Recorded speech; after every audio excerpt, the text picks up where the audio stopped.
Hi everyone. Welcome to the European Vegan Summit 2025. My name is Barbara Gregorczyk. I'm an environmental and climate journalist. I'm really happy to be here. Thank you for this amazing opportunity. This panel is titled The Global Food System in 2026, A Fresh Start, because the global food system stands right now at a crossroads shaped by climate breakdown, by ecological overshot and rising inequalities. The food system itself now contributes up to 37% of global greenhouse gas emissions. This makes it clear that it can no longer function as it has in the past, but at the same time, it holds enormous potential to drive positive transformation across environmental, health, and justice dimensions. Let me introduce you our distinguished panelists. Dr. Zdravka Dimitrova, agroecology and food system specialist within Food and Agriculture Organization of the United Nations. Good afternoon. Good afternoon. Thank you for having me. With us, there is as well Professor Piotr Skubała, Professor of Biological Sciences at the University of Silesia in Katowice, Chair of the Scientific Council of the Safe Food Federation. Good afternoon. Good evening. There is Handschuh, Policy Specialist at ProVeg Germany, advances the ProVeg mission by helping to shape policy in Germany at the federal level. Hello. Good afternoon. Thanks for having me. With us, there is as well Dr. Marta Czapnik-Jurak, a sociologist researching food poverty and social inequalities, working with the Federation of Polish Food Banks and serving as a member of the Scientific Council of the Safe Food Federation. Good afternoon. Good afternoon. Thank you for the invitation. And last but not least, Dr. Marlana Malerich, co-founder and chief development officer at Rooted Research Collective, where she also contributes as a researcher with a focus on plant-based industry in the UK. Hello. Thank you so much for having me. A few quick housekeeping notes. The panel will run for 90 minutes. At the end, we'll open the floor to audience questions. So if you have any questions in your mind, I'm speaking right now to the audience, please try to remember them or write them down, and you will be free to ask our panelists questions at the end of this panel. So let's start with a fundamental question to all panelists. We have right now panelists from different backgrounds and fields, which means we'll also hear very diverse perspectives on what the food system should look like. So maybe let's start with the global perspective. Zdravka, if you could describe what a healthy, just, and future-ready food system looks like to you, what would it be, and what would the first what would be the first step to get there? Thank you, Barbara. I would start with that a healthy, just, and future-ready food system is one where food is understood first and foremost as a human right and not as a commodity. In practice, this means that everyone, regardless of income, gender, geography, can access food that is adequate, which means to be nutritious, safe, and culturally appropriate.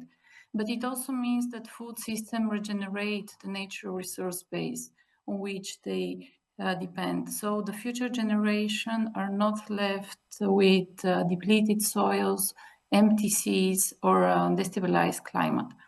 Such a system should be democratic and inclusive, which means that it should give people, and not just corporations, real power to shape the way food is produced, distributed, and consumed.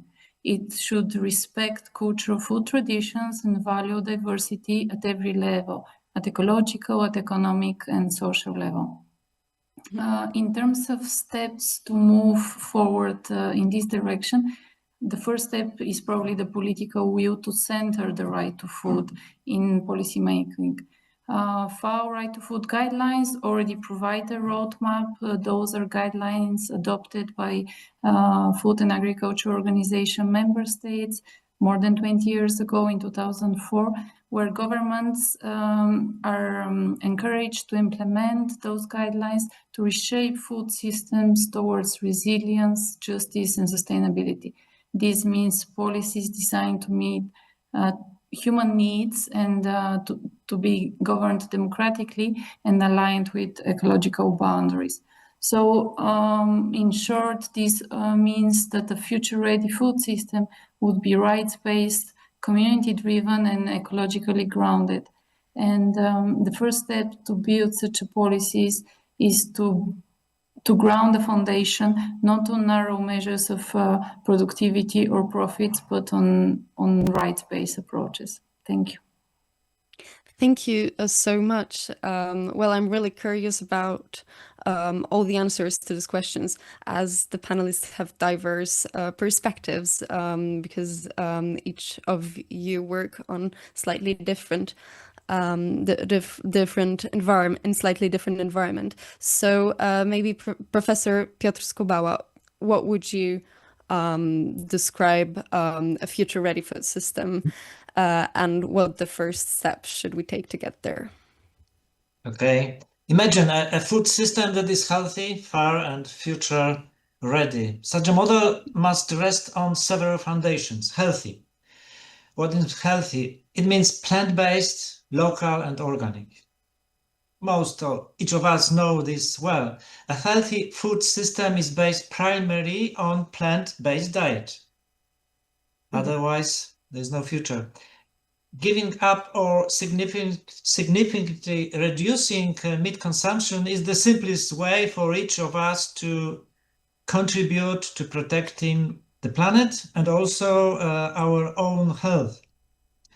Organic farming, ecological farming, which provides such food, offers protection for soil, water, and biodiversity, and can also reduce water consumption. So I dream about such healthy system. Just means for me local, community-driven, and inclusive.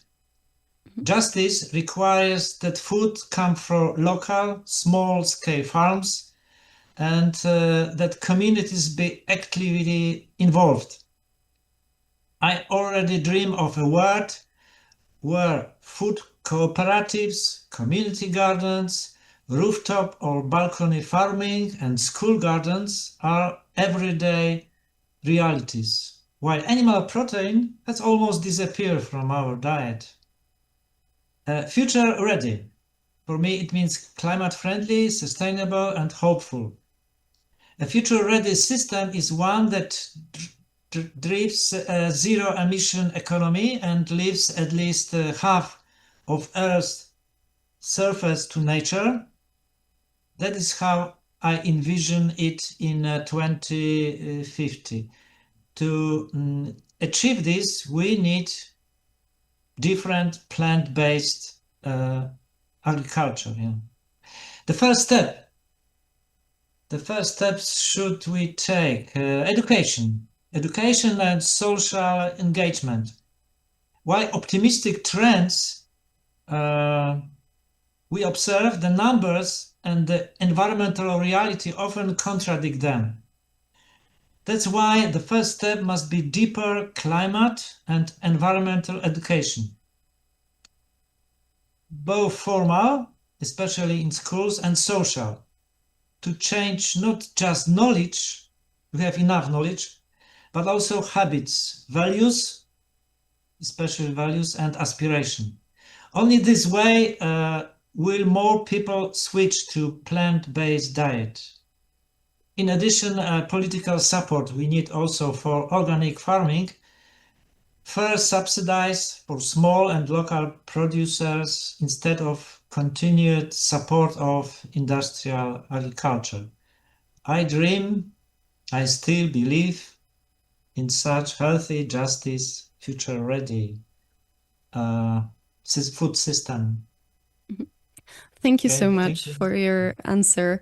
I realized that you're the second person that highlighted the community in this food system, so that the community is really important. And going to the next panelist, Marta, what would you describe a healthy future-ready system, and what would be the first step to create such ideal food system? Yeah.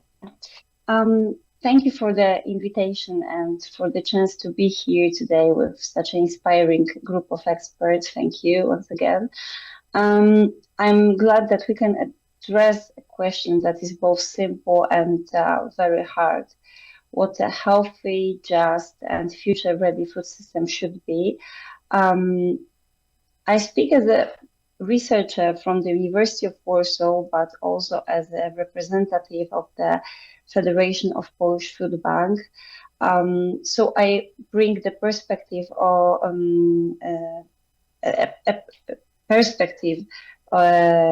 as an author of a report on malnutrition in Poland. So I will add this perspective to my speech today and to my view today. So I stand at the crossroad, let's say, of research, public policy, and everyday practice with families, elderly people, working poor, refugees, but also migrants and different kind of unprivileged group, let's say. Food banks in Poland reach over 1 million people each year, distributing different kind of food parcels, short-dated products in partnership with municipalities and different non-governmental entities. So when you ask me what does a healthy, just, and future-ready system should look like, I would start with social justice. Social justice is a starting point from my point of view. The system must include less privileged people as real stakeholders in food distribution. People in need, needy people, homeless people, single parents, people with different kinds of disabilities, migrants, families in need. They should be incorporated in this dialogue about the food system. We should follow as far as possible, of course, their needs and preferences, medical diets, cultural food habits, time and budget limits, as far as possible, of course. This world, I mean, right now, we are in time when we should be more aware that one solution fits all doesn't work. We need solutions that give, let's say, agency to those people and don't stigmatize them. So this is the starting point, answering your question. Secondly, health and quality at the same time, but in a simple and practical way. So I mean safe, nutritious, but also affordable food, possible to cook at home, not served in restaurant, but at home, especially for those who can afford to go to the restaurant. So as food banks, we receive and distribute different kinds of food from EU programs, but also short-dated products rescued from retails and producers. So our role is to, let's say, combine food security with eliminating food waste, and when possible, to raise the nutritional, let's say, quality of the choice of the basket. So the third part would be crisis readiness and resilience. For sure, we need stable infrastructure, especially in rural areas and small towns. Resilience also means strong partnerships between municipalities, non-governmental entities, schools, social services, social providers, and last but not least, partnerships with clients. This builds trust and meets real needs. And this is very, very important. And let me add one more crucial piece in the end, reducing food deserts. Too many places, especially villages and small towns, have small access to fresh, affordable food. Food banks work in this every day by expanding our network to address this issue. So, yes, thank you. Thank you so much for this answer. I dare say that fighting inequalities might be actually the first step, the first goal that we should take to create this system as well. I agree with you in that. And Simon, what would you say about that? How does the future ready food system looks like to you, and what would be the first step in your opinion? Yeah, thanks, Barbara, first of all, for also the invitation to the panel. It's already quite interesting and exciting to hear the different perspectives we have on the future of food. But I think we also have a lot in common. So for us at ProVeg, I would say, yeah, a future-proof food system really must include a wide adoption of plant-rich diets. But the question is, yeah, how do we get there? And I would like to get to your second question, what would be the first step actually? So we at ProVeg, we really focus on highlighting the benefits of plant-rich diets. So not only in terms of taste, but also regarding the health of people, the environment, of course, but also in terms of a more just food system. We also have to think about how we are going to feed 10 billion people in 2050, right? But in the end, of course, it's also good for the animals, right? To spare some of them and to shift to a more plant-based food system. And we're really focusing also on, yeah, making the plant-based option the easy option. So yeah, developing high-quality plant-based alternatives to animal products, because that's what people are used to, right? That's what makes it easy for them to switch. That's, among other things, the focus of our work. And we really aim to have these plant-based alternatives spread wide so that they have a wide availability and they're also comparable in terms of price with their animal counterparts. Yeah, but now comes the exciting part, and I think that's most crucial. We complemented our approach also in the past. So we're not only cheerleading now and highlighting the benefits for plant-based alternatives, but we're also trying to depolarize the debate around food system transformation. And we did that for two main reasons. So the first reason would be in regards to a shift to a more plant-based food system, we really see that the change happening is not fast enough. For example, in Germany, we have about 50% of people that want to actively reduce their intake of animal products. And then on the other side, 50% people that don't want to change anything. So we don't really see this tipping point scenario, right? Where a small minority of people influences the other half, so to say. And we also see on top of that nutrition, and especially plant-based vegan nutrition, is often fueled by so-called culture war topics, which polarizes the debates very heavily and makes a productive dialogue really not feasible. And on the other hand, we also see an increased pushback by various groups, such as farmers, but also health experts, but also conservative politicians, right? So yeah, to summarize, the slow progress in the food system, but also the increased pushback by several various groups makes it now very hard to really develop the food system in a good direction.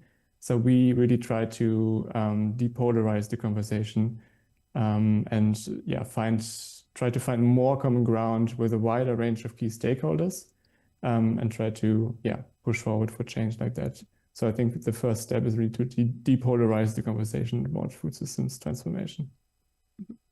Thank you for that. I also think it's very important. I can see the polarization in this field. It's very strong, as you said, and we are going to talk about this later. But I wanted to ask Marlana, what would the future's ready food system look like to you, and what would be the first step to achieve this future ready food system?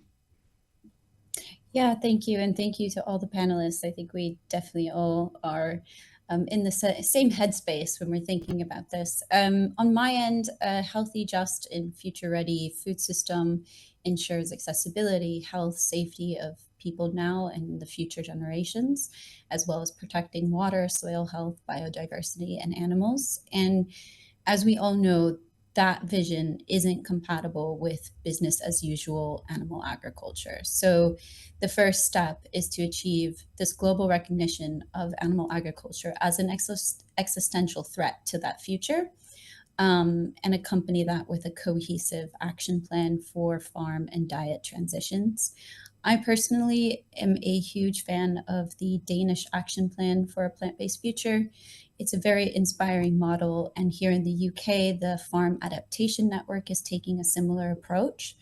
And what's very important about these approaches is it's advocating for a just transition away from animal agriculture, but that includes a just transition for farmers while incorporating kind of all aspects of the food system, including policymakers, chefs, manufacturers, and then consumers and public education into these transitions.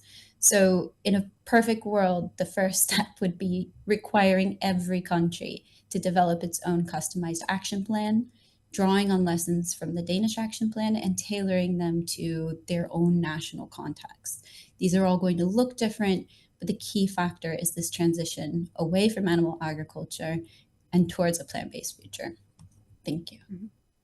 Thank you so much. I have just heard of various proposals, or what would actually the very great steps toward a future ready food system, and how would they look like.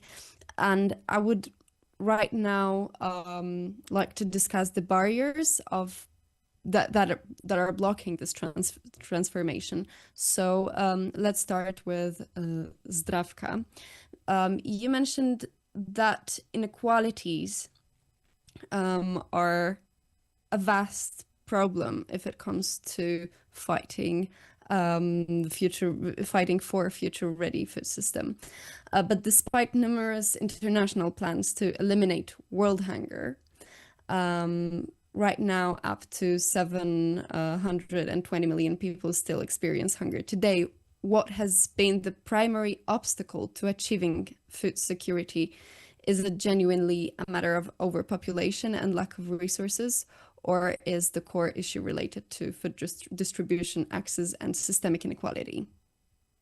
Thank you, Barbara.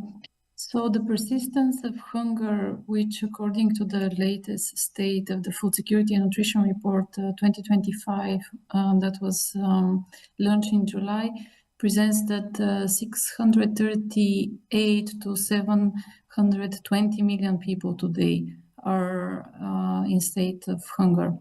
And these figures cannot be explained by overpopulation or an absolute shortage of food. The world produces more than enough food to feed everyone. The issue is in terms of distribution, access, and structural inequalities. And the past have shown us with the global food prices crisis in 2008, 2011, how fragile food system can be. The same vulnerabilities were exposed again during COVID-19, the start with the war in Ukraine, and ongoing climate shocks. So all these crises reveal that hunger persists not because food is scarce, but because access is deeply unequal or easily disrupted. One major obstacle, of course, is conflict. 70% of the world's hungry people live in war-affected areas where violence disrupts production and displaces populations.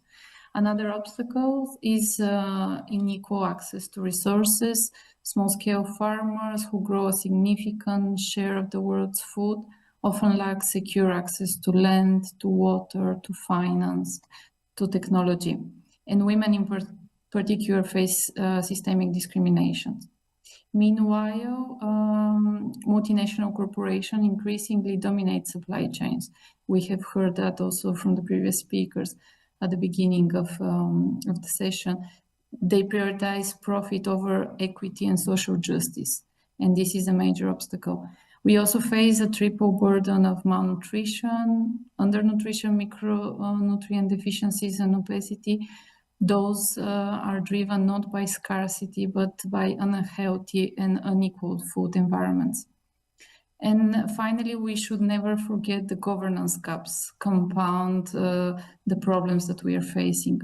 Those most affected by hunger today are excluded from decision-making, while accountability mechanism still remains very weak. So the root causes of hunger today cannot be attributed to overpopulation, but to systemic exclusion and inequalities. And ending hunger in this sense require addressing these barriers directly by redistributing power in food system, ensure equal access to resources, and making governance inclusive and accountable. And building on that, what are the most significant structural barriers currently blocking genuine transformation of agri-food systems at the global level, and why have existing approaches proven insufficient? What systematic changes would be required to overcome these obstacles? Yeah, we have witnessed altogether decades of initiatives, but genuine transformation of agri-food system has been blocked by these structural barriers, as you are mentioning. The existing approaches have proven insufficient because they are too often technocratic, fragmented, and disconnected from rights-based framework. So they treat primarily food as a commodity, not as a right, which means that they underline inequalities remain untouched and not addressed. So if I need to list some of the most significant barriers, I would start with the dominance of the industrial agriculture, which depletes ecosystem and locks the economies in which we are living in a very specific models of a high input and export-oriented models. The financialization of food and the concentration of corporate power is another barrier that we need to address. We know that a handful of actors control seeds, fertilizer, logistics, and retail, and this reduces our resilience and disempower producers and consumers.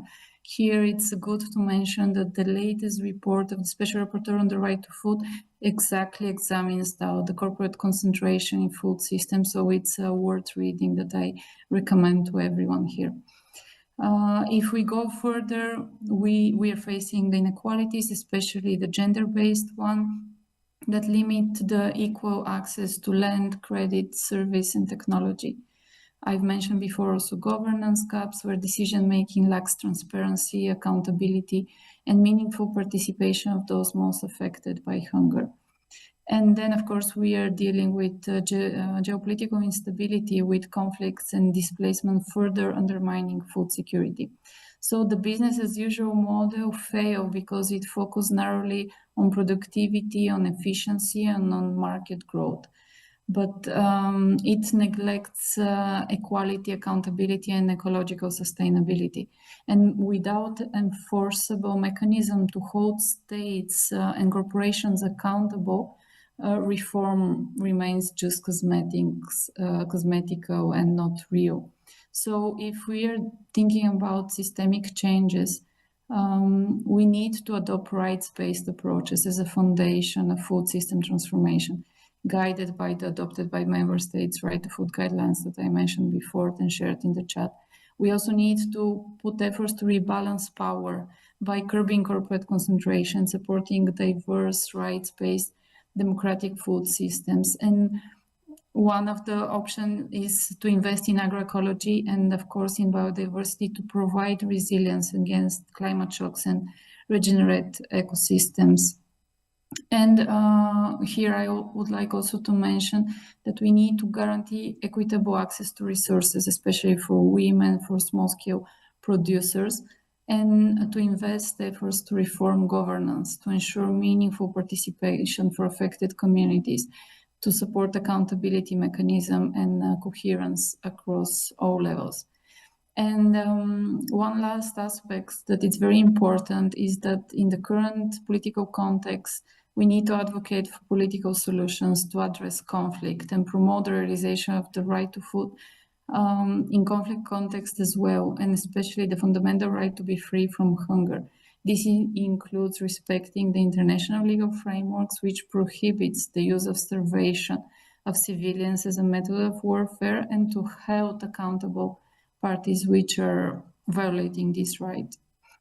So transformation requires shifting from profit-driven system to rights-based driven system.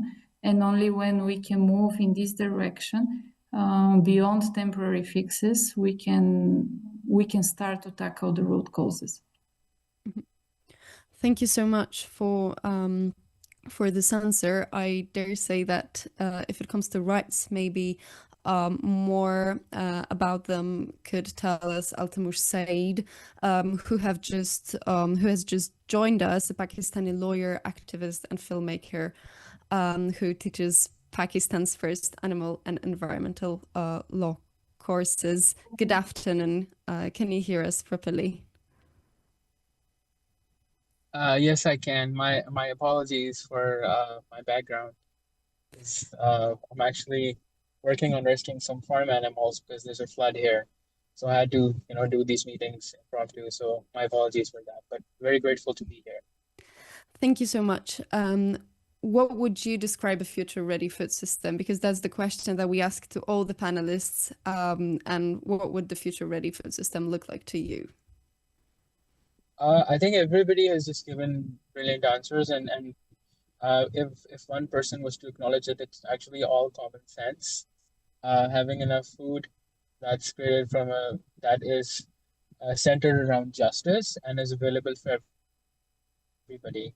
That's in a nutshell, food systems that is actually available for everybody. And what we call this, at least in the work that I'm doing here in Pakistan, is interspecies justice. And that is basically one step ahead from the One Health approach that acknowledges that there's an intersection between human, animal, and environmental health. But interspecies justice approaches go one step ahead and advocates for justice for all of these entities from their particular perspective. And the other thing, which is something I wanted to highlight, is actually something that's not said, is intergenerational equity. And that's important because taking Pakistan an example, having the floods that we're facing right now is something that is directly connected to the food system because of the greenhouse gas emissions. But there's a lot of lack of intersection between these two ideas. Currently, we're focused on a conversation that connects food systems to climate change, but it also is supposed to connect it with the disasters as well. Because as we all know, the hazards are natural, but the impact that the hazard creates is what that makes it a disaster. And the thing is, for nations like Pakistan, the fact that the food systems were one of the very major reasons why these things happened because of global greenhouse gas emissions. What these disasters actually do is that they create another food desert vacuum for the entire country. And what that really means is basically then creating systems, which unfortunately is the industrial agriculture system, and relying on it again, and putting countries like Pakistan into an endless cycle where they actually cannot escape, this ongoing intergenerational equity thing. Because, it's food or it's disaster on the other side. And these conversations are very important for nations like mine, who have limited finite resources. But I think there needs to be a global conversation, at least looking again as to how the United Nations Disaster Reduction Office works and the intersections that it does already have with food systems, which is something that's completely missing, from the global space. So that's how we are trying to tackle this issue. And for Pakistan, because animal rights is very new here, food system policy is also a new subject. What we really do is to ensure that interspecies justice actually happens is by ensuring that we not only help animals, but we also help human beings as well. So we offer them plant-based food because that has the least greenhouse gas emission footprint. But whenever we're doing disaster welfare work, we ensure that humans and animals are equally included in that system. And also by not including the environment, we're actually ensuring that the next disaster will be even worse. And that's a lived reality for my country. And given the data that UNDRR basically shared in 2021, that we will have at least 570 disasters happening across the world, which essentially for countries like mine means going back and relying on the same unjust food systems is a tragedy. And that is something that needs to be acknowledged. So I will, that's what I would say here. Thank you. Thank you so much for your answer. I was wondering if, as a pioneer of animal law in Pakistan, how do you perceive the role of local traditions, values, and cultural narratives, maybe even religion, in shaping modern legal frameworks for the protection of animals? Because I dare say that in Europe, animals lost their legal and cultural subjectivity for centuries, and only in recent decades has a stronger narrative of human-animal coexistence emerged. Well, I think the reason for that is we also need to approach these cultures from a human-animal lens as well. And the thing is, when we divide the justice, the sectors, because there are people within the human rights sphere who want justice for human beings. And there's also people in the animal rights sphere who want justice for animals. But because of a lack of intersection and a lot of infighting, the approach that we normally take when it comes to addressing these cultural religions, many of them, advocating for mercy and for all animals, while at the same time having these festivals where animals are slaughtered on a very massive level, and that's actually true for several religions. The first approach that we really need to take is to ensure that if a change is going to come, it has to come from within the religion. If that happens, we can actually have faster change. And this was true for the EU. There was actually a judgment that came out, I believe, in 2019 or 2020 from the European Court of Human Rights, where a certain Muslim community basically asserted and validated that electrocution of, basically stunning, not electrocution, I apologize for that, of animals during the halal process is something that is permissible within their religion. Coming to Pakistan, fortunately and unfortunately, religion, which is Islam in our country, is actually part of our constitution as well. So everything that we use from a religious perspective can be used legally in petitions. And I've done that on a daily basis, actually. So, and the religion actually talks about a lot of mercy, and it actually advocates for veganism. But the argument is actually a bit complex because it talks about the rights of nature, which is something we use in our daily approaches. It talks about mercy towards animals. It doesn't say that eating animals is mandatory. And lastly, it also advocates for human rights, which is basically the disaster climate change angle that I've told you about. And what we do is, from a very local perspective, is that we train our local imams, which are basically the faith-based leaders in Islam, and we train them on these topics. And later they go and deliver their Friday sermons, which are mandatory within our religion, bringing grassroots change across the nation. And we're doing that at this moment, and it's actually very, very successful. Thank you. Thank you so much for this and for bringing up the moral aspect. I think it's really crucial as well. But for me, veganism is a step toward a just food system. For me, it's the way to express my beliefs and also what I agree in my life with. And so that with for a strong narrative when it comes to human rights and as well as animal rights, I would like to ask Marta, Czapnik, Jurak, Does every person today truly have equal access to safe, nutritious, and affordable food? And what social, economic, political, or environmental factors most strongly shape and limit that access? Yeah, thank you for bringing this issue. So formally, food is available in Poland, let's say, but reality is slightly different. There are different kinds of barriers linked to income and the cost of living, for instance, place of residence, but also infrastructure and information gaps. And last but not least, stigma associated with seeking for social support. From my latest report, from our research among people receiving food support, 67% of respondents gave up buying food to pay for other necessary bills, and nearly 60% had to borrow money for food. So we have to stress that it is still hunger and malnutrition is still an issue in Poland. Over 93% of them, those who are served by food banks, had to change the way they do shopping, for instance, searching for cheaper substitutes and so on, just to survive. So most worrying aspect is that almost 40% of our clients experienced recently hunger that they could not satisfy due to financial reasons. So we serve them, but still we observe that the support is not sufficient. It's not enough. So the second thing is geography. So food deserts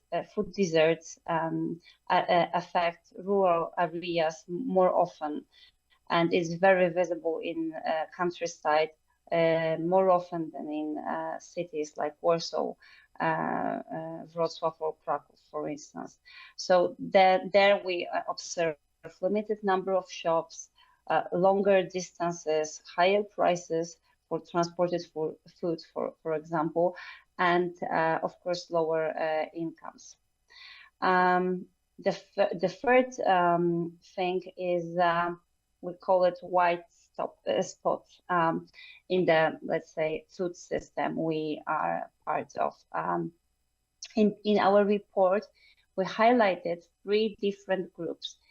First, people who don't use support because of different kinds of barriers, like shame, bureaucracy, but also distance to local entity, non-governmental entity. The working poor is the second group. And the third are people that are formally outside of the system, but in practice, they belong in line. And last but not least, we also have people that are already part of the support. They are receiving help, but still suffer from different types of lacks. They do not get enough resources for basic needs. In their case, the support is insufficient. What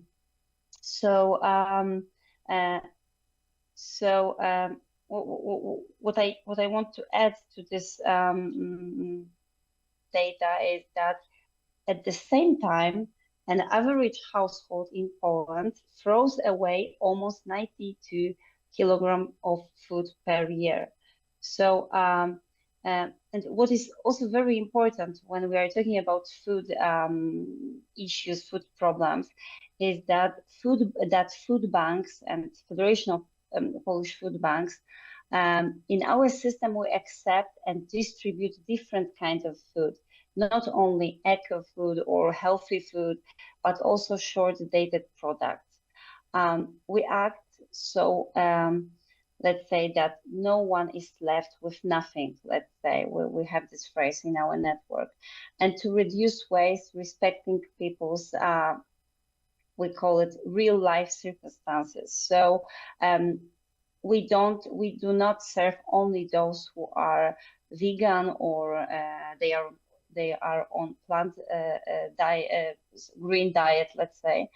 We serve also those people who eat meat and are part of unprivileged groups in Poland. So, but we all the time, let's say, always try to highlight nutritional quality whenever it is possible in our mission.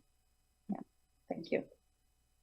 I feel that the voices of the people that are, for example, living in food deserts, as you said, are mostly excluded from this debate. And how can we not only recognize, but also actively integrate their voices and experiences in this ongoing transformation of the food system? Yeah, it is a challenge. I mean, there are many potential options, but maybe I will focus on what is currently in place in our network, okay? So integrating this kind of voices is a challenge, but we are working on it. It is important to stress that for this disadvantaged group, this has required, let's say, a paradigm shift. We do see change, but the process is slow. And its core, it's about, let's say, we try to recognize people's agency in this process. We want to follow their needs, but we at the same time face different kinds of obstacles in this process. So so it is worth underlining how the system we operate in actually works for people in need. So on the one hand, we distribute food parcels. You probably know, especially those of you who are from Poland. So here our ability, let's say, to shape the offer is very limited because we have those parcels. Yeah. On the other hand, we rescue food from producers, from retailers, often short-dated items. Yeah. So we have to distribute it immediately. Okay. In that stream, we cannot decide what we receive from the system, food system. We save food, and by doing so, we help the planet. And here, our ability to shape the offer is no less difficult, unfortunately, somehow. To help people make the most of what they receive, we try to provide practical guidelines on what to cook with the available products, for instance, and we organize cooking and nutritional workshops to help them, to encourage them to check how it tastes and so on, because some products might be new for them, and we are aware of that fact. So personally, over recent years, I've seen progress, but there is still a lot to improve. From our perspective, there is a movement to almost, as far as I remember, 80% of food banks regularly ask the partner non-governmental entities we supply about the needs of their clients. So we ask shelters for people, homeless people, about the preferences of their users. So in some cities, we also conduct we call it social shops, where people can select from a changing offer, of course for free. So we try to do it with dignity, with privacy, but generally speaking, our aim is to somehow respect the agency of those people we are supporting, but without promising what we cannot deliver right now in the system we are part of. Thank you. Thank you so much for mentioning that including everyone's voices is also crucial in this debate. Maybe it's even the question of succeeding in just food system transformation. And for me, it corresponds with what Simon Handschuh was saying about depolarizing this debate. Can you tell us a bit more about that? Where is this polarization coming from? Yeah, sure. So I think in general, the food system transformation, what we're asking about is a very complex transformation for several reasons. So first, basically, when we're asking people to go more plant-based, to switch their behavior, we're asking them to change their behavior that's deeply linked to several very private things, right? Like taste preferences, for example, but also health concerns or even identity or my culture. So I think that makes it very complex and difficult, and I think we have to keep that in mind. And we're also asking them to change their behavior that's deeply personal. And we're asking them to change it 3 times a day, right? Because we eat three times a day. And all this while the alternatives to animal products, what most people are used to, are still seen as less attractive. So I think we have to keep in mind when we talk about food system transformation and promoting plant-based diets, that we are not our audience, and that it's hard for people to actually change their diets, and we're asking for a lot.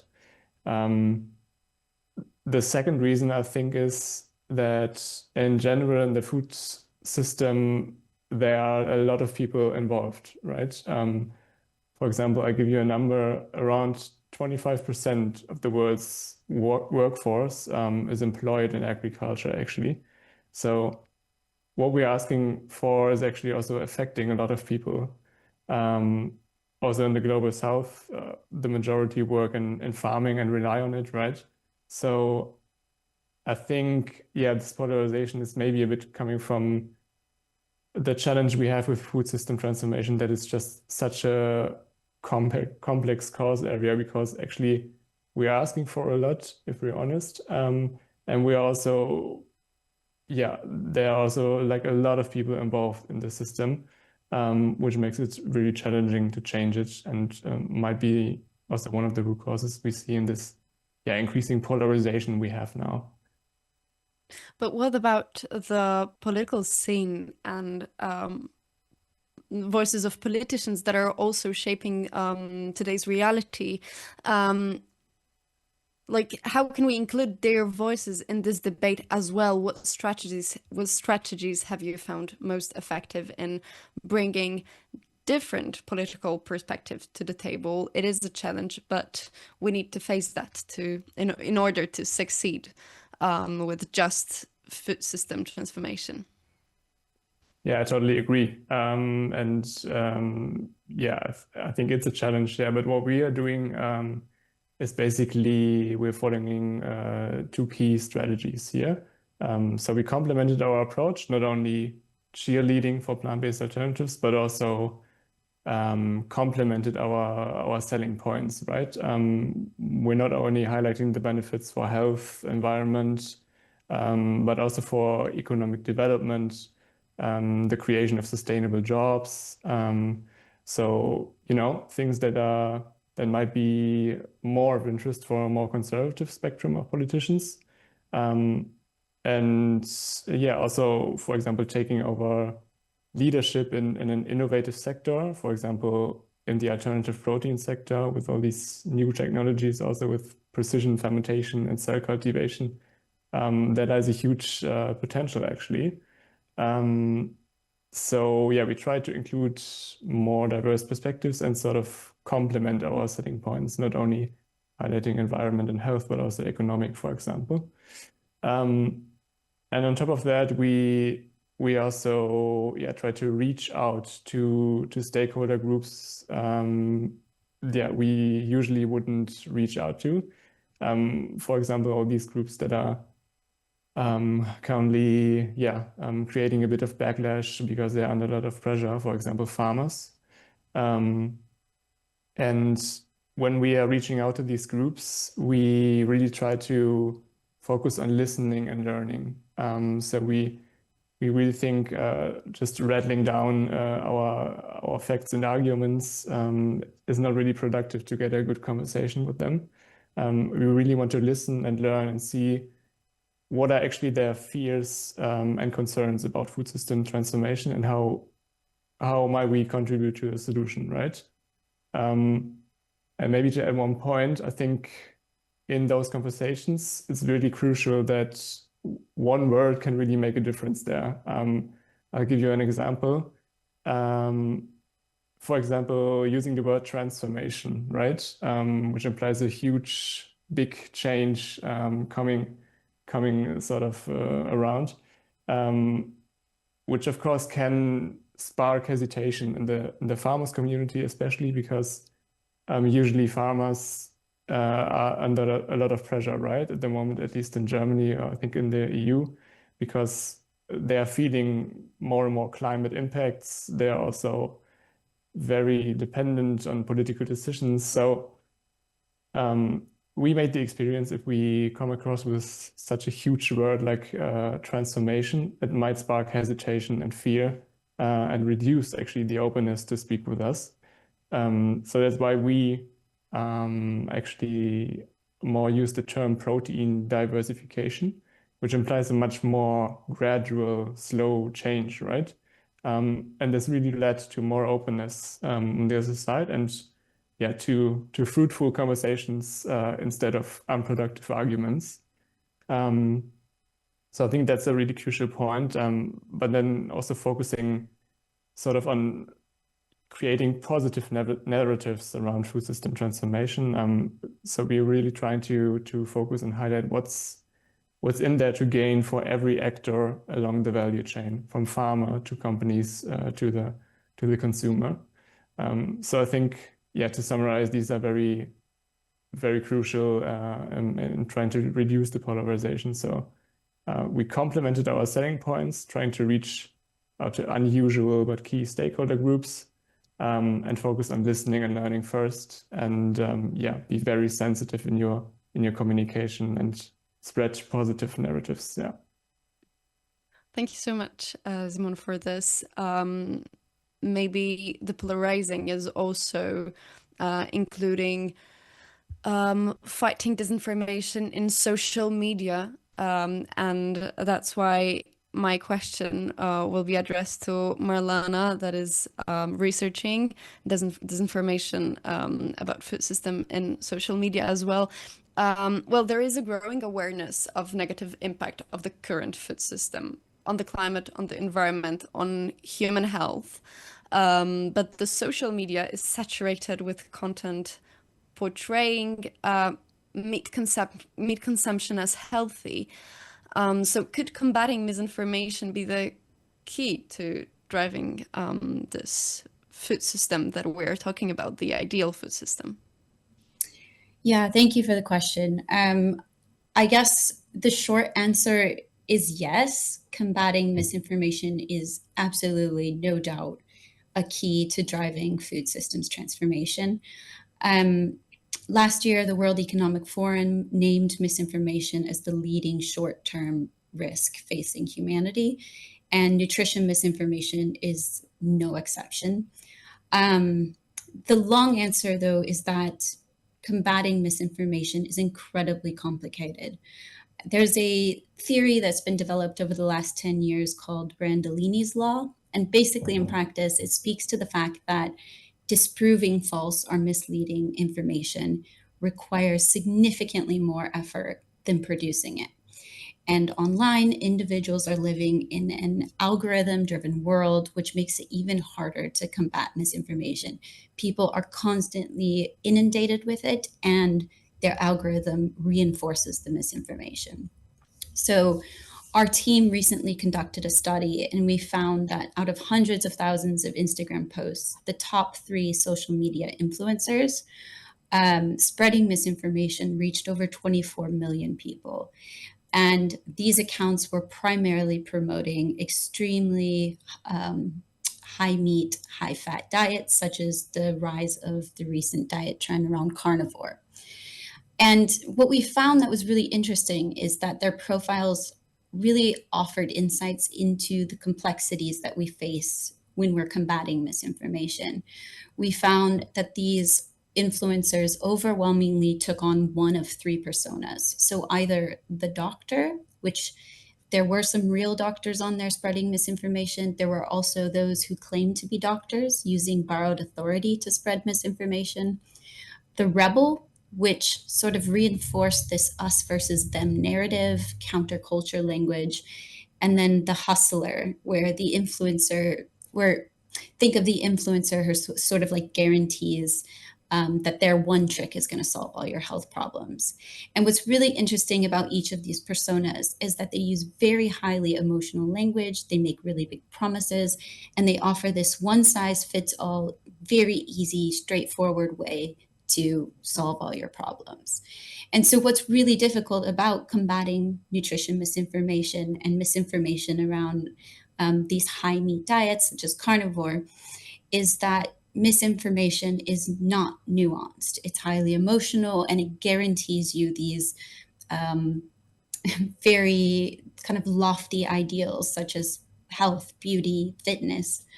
And nutrition information, proper nutrition information, is more nuanced. It's presented as facts. It's buried in government websites often or in long reports. And it just doesn't carry the same emotional weight. So yes, the long answer to your question is combating misinformation around these diets is extremely important, and we have to do it if we're going to move forward to a sustainable and just future. But the path to get there is really complex. And how does this path look like? What steps should be taken, in your opinion? Yeah, so based on our research, and research that's come out recently from Reuters as well, which I can go into in a bit, but I'm sort of increasingly convinced we're fighting the misinformation on the wrong battlefield. So especially around nutrition misinformation, much of that is on social media, and generally nutrition, proper nutrition information and advocacy is found elsewhere. We all know that a diet high in diverse plant food is better for ourselves, the environment, and animals. But new reports like the upcoming Eat Lancet and the previous one and academic papers are published in these report formats, right? Often mainstream news will pick up on those findings, and that's how these findings are communicated. Our report, for example, was picked up by the media. We were featured in Forbes. It's fantastic, but that's increasingly not where people are getting their information. So as I mentioned earlier, Reuters just came out with a digital news report for 2025, and they found that over half of under 35-year-olds, this is in the US, now say they get most of their information and news from social media.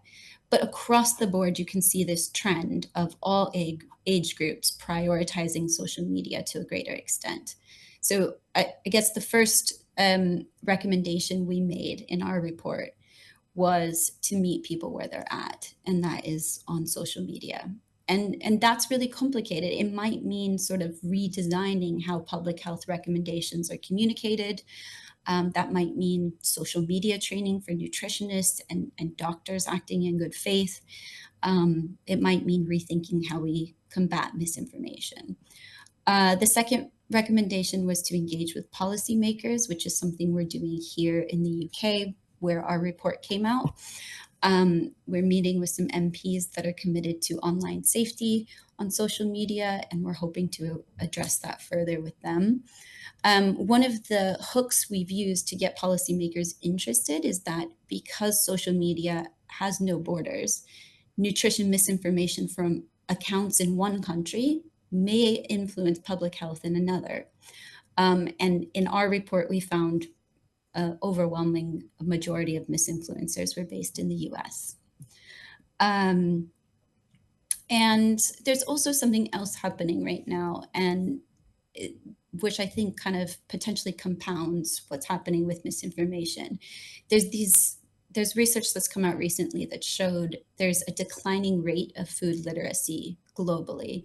And that's food literacy is an individual's ability to understand food systems, make healthy food choices, understand kind of back of the pack labels. And there's sort of this combination of declining food literacy and rampant misinformation around diets online. And we really believe that this is kind of these compounding factors influencing the future of the food system right now. Third recommendation, therefore, would be to increase food literacy. There needs to be more research into why it has declined so substantially and what can be done to reverse that. Thank you so much, Marlana. I have a similar question to Professor Piotr Skubała for our final segment, because despite all the knowledge we have, the world continues to live as if there was no climate crisis at all. And where do you see that discrepancy between knowledge and action, and what could break this gap, in your opinion? Yes. Yeah, we're still living in a world of paradox. We possess rich scientific knowledge, both on causes of the climate crisis and about the role of today's dominant food system, and yet the everyday decision of society's politicians fail to keep pace with that knowledge. What are the reasons for this? The first, disconnection. For me, it's the most important. Disconnection of people from nature, and disconnection of education from reality. One of the key problems is our mental and emotional separation from the natural world. For me, it's the most important. I call this the illusion of separation. I often point out that many people do not realize our lives depend on insects, fungi, bacteria, and complex biological relationships. In education, the basic truths about the interdependence of the world are ignored still. This is a fundamental mistake, because we cannot act on what we neither understand nor feel emotional. So disconnection. The second, knowledge exists, but communication and systematic structure lag behind. Science cannot force a politician to act properly. Politicians are deaf to science. Reports clearly show that the current agriculture model causes losses of up to $15 trillion, while the transition to ecological models, plant diet, would require investment only 0.2 to 0.4% of global GDP. And yet, and could yield returns of around $10 trillion annually. These are not abstract figures, they are concrete economic arguments. And yet, agriculture policy still, despite declarations, supports industrial farming. Yeah, and third, attitudes and habits, difficult to break. Although awareness of plant-based diets and vegetarianism, veganism is growing, global meat consumption continues to rise. This shows that even knowledge about the carbon footprint and others is not enough to change daily practice. We need appropriate infrastructure, more alternatives and social support, and work on education, concentrate on heart of people. What could break a gap? Deep in interdisciplinary education. Education must be based on and focus on relationships. If people understand relationships with others and they feel like one of the animal on this planet, like one of mammals on this planet, they feel connection with other creatures, with animals. Yeah, there's the chance. So this information. We need to work on this at schools and also at universities. And one more, what could break this gap? Emotional engagement through vision. We need vision. People, including politicians, must be able to imagine a hopeful future, a world where, for example, we plant trees on massive scale, we breathe clean air, we eat local food, we eat plant food, animal protein has nearly disappearing from our diets, and nature has reclaimed its space. Yeah. This vision is our driving force. So we need different education, concentrate on relationships and vision of a better world. And also several other things, but for me the most important is these two. Yeah, I still believe that our civilization has a chance, yeah, but as you know very well, we just need to begin here and now.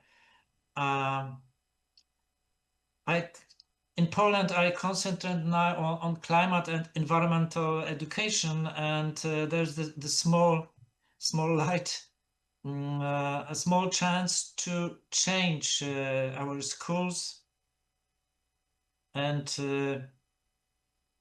start to discuss at schools about food system, about food, about local food.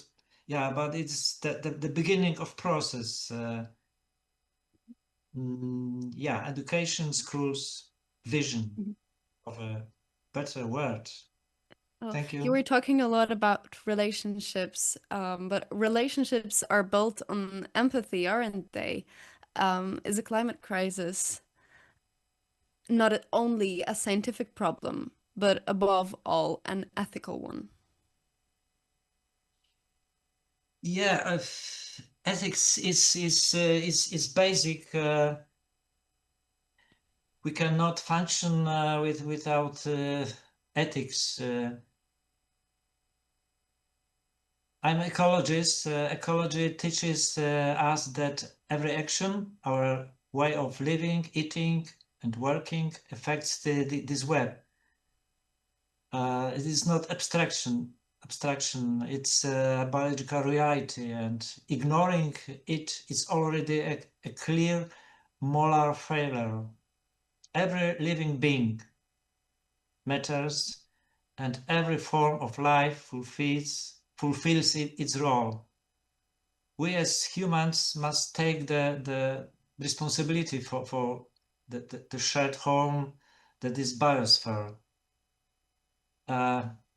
Usually when I'm introducing, I said that I'm earthlings.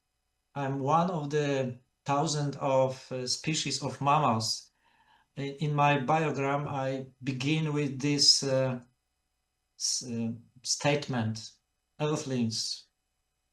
I'm one of the mammals. I'm simply animals, one of the million.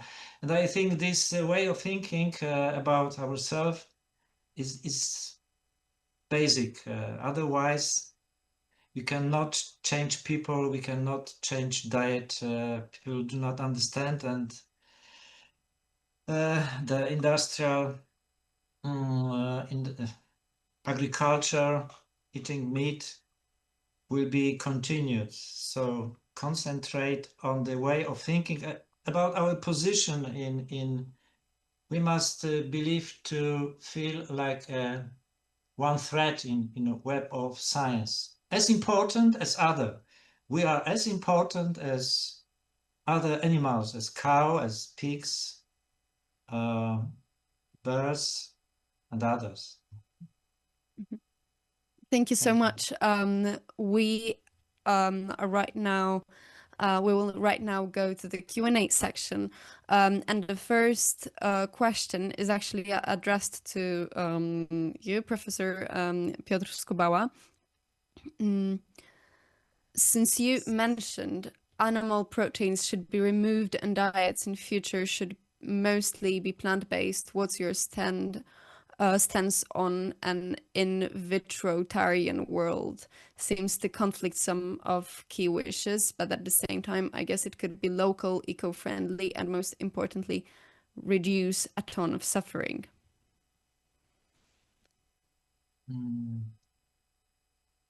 I'm not sure if I understand well the question.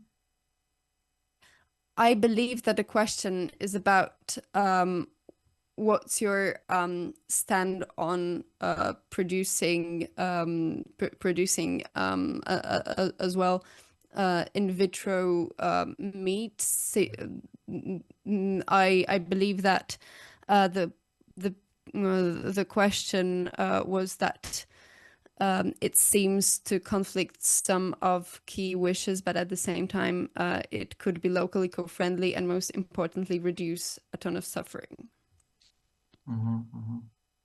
Yeah, Here, I'm not enthusiastic on in vitro meat because the ecological cost, the ecological footprint, carbon footprint is still high. We have much better diet, much better source of protein and others, simply plants, which grow alone without our effort. To have in vitro meat, we need to use a lot of resources and a lot of energy. So yes. Okay. Thank you so much, Professor. There is another question that is directed to all the panelists, but I don't know if we have time for all the panelists. Maybe if one of you would like to answer this question, primarily, please wave your hand. The question is, Amy writes, I would love to hear the speaker's thoughts about education and veganism in schools. I'm a teacher who is always looking for an excuse to educate my students about their choices. Yeah. So does any one of you wants to answer? Yeah, Marlana, go. Sure, but I also saw Simon had his hand up too. So Simon, feel free. Sorry, I didn't see that. No, then he just removed it. But feel free to join in. From my perspective, and I'm coming more from like the food tech space, you're right, Professor, that the environmental implications of producing in vitro lab-grown meat have been high in life cycle analysis, but there is a potential for that to come down immensely. And I think, just personally, I don't think I'm as hopeful that everyone will adopt a fully plant-based diet, and producing something such as lab-grown meat with the elimination of harm to animals is something that we should still consider an option and should still pursue as a way to transition people away from the horrors of conventional animal agriculture. Simon, please. Yeah, thanks. I was a bit confused because you brought up another question, but I would really like to add to this alternative proteins question we discussed about. Yeah. Sorry, I haven't seen that. So right now we'll go back to the question about lab-grown meat. What do you think about that? Just to add, I think I completely agree with my panelists, co-panelists, that the ecological footprint is not yet ideal, and we simply also don't know how it will be in the scaled up production, actually, because there are no studies on that. But what we know that in these different technologies, they usually have a better footprint or like land use, right? They don't need a lot of land. And that's usually what ecologically is making them favorable, actually. And I think also maybe to add that on another note, I think we've heard also from different panelists today that this whole food system transformation is very complex, right? And I think we need more solutions rather than less. And I feel, or at least at Prof, we see that these new technologies can really benefit the plant-based alternatives that we have right now. For example, by mixing together plant-based proteins and cell-cultivated fat, for example, because cell-cultivated fat is the sort of the main reason for the taste of these animal products. And so we see that maybe these new technologies can level up the plant-based alternatives we have now, and then maybe also increase the popularity and also the willingness of people to actually try them. So I think, I mean, of course, we shouldn't rely only on them, on these new technologies, but we should also support them and also to have more solutions to a big problem we have. Yeah. Thank you for that. We have another question that is also directed to all the panelists. So if one of you wants to answer this question primarily, please raise your hand. Could you share examples of public finance such as development banks and grants in support of plant-rich diets? Lorenza writes, I am aware of an EIB loan to Jurak. Are you aware of any other such positive practices? How can this be scaled up?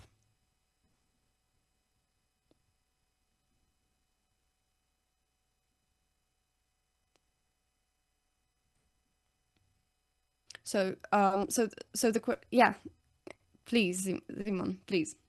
Yeah, I mean, if any of my other panelists want to jump in, feel free. But just, I think this question is also maybe a good going into the direction was we've also heard, I think from Marlana, the Danish example of the plant-based action plan is really a very good example for political support and also public finance of the plant-based sector.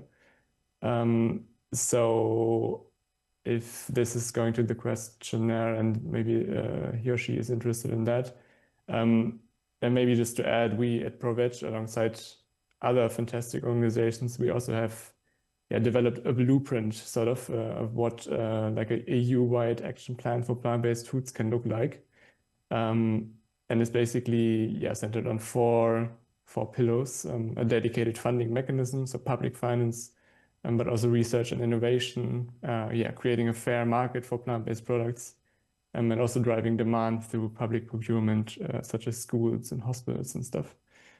So just to add to this question, maybe, if that's of interest for the people, then they can find it online, and I'm happy to share that, Yes, it would be great if the panelists could answer questions also in a chat section, as we are running slightly out of time. But the last question, so the last question that I see in the chat was about education, but I would ask the panelists to answer these questions in a chat section as we are running out of time. And thank you so much for this really powerful panel for me. And I invite all the participants to join our next panel discussion beginning in 10 minutes, the right to know, food transparency as the foundation of health rise. And thank you so much. I thank our panelists, and well, see you in 10 minutes.